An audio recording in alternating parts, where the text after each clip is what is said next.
जय श्री कृष्णा। अर्जुन ने क्यों किया था श्री कृष्ण की बहन सुभद्रा का अपहरण और इसके पीछे उनकी क्या मंशा थी?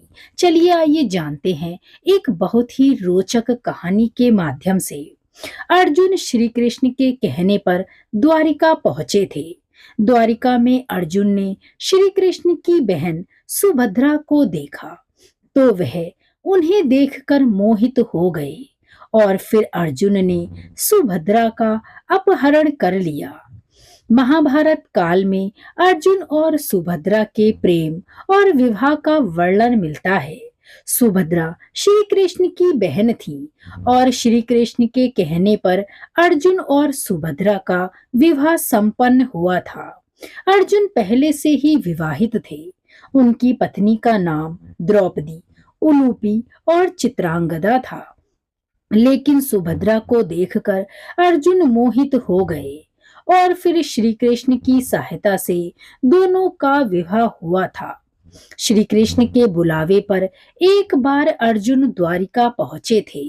अर्जुन श्री कृष्ण की बुआ कुंती के बेटे थे। श्री कृष्ण और अर्जुन के बीच बहुत ही घनिष्ठता थी। जब अर्जुन द्वारिका पहुंचे और उन्होंने श्री कृष्ण की बहन सुभद्रा को देखा तो वे उन्हें देखकर बहुत ही मोहित हो गए।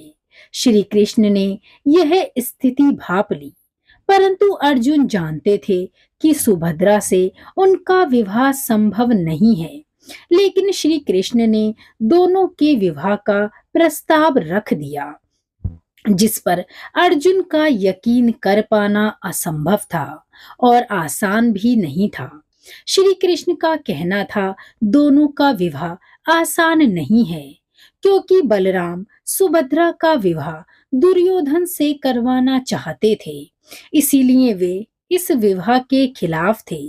श्री कृष्ण ने अर्जुन से कहा कि अगर तुमको सुभद्रा से विवाह करना है तो उसका अपहरण तुम्हें करना पड़ेगा।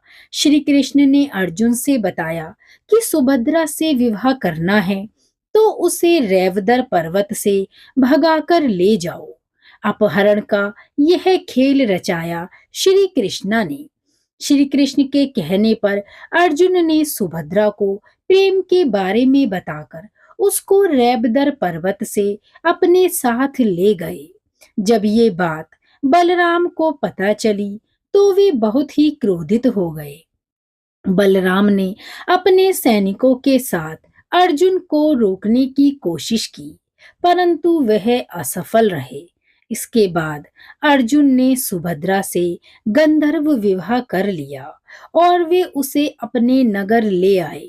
तो इस प्रकार श्री कृष्ण की आज्ञा और श्री कृष्ण की इच्छा से ही अर्जुन और सुभद्रा का विवाह संपन्न हुआ। जय श्री कृष्ण।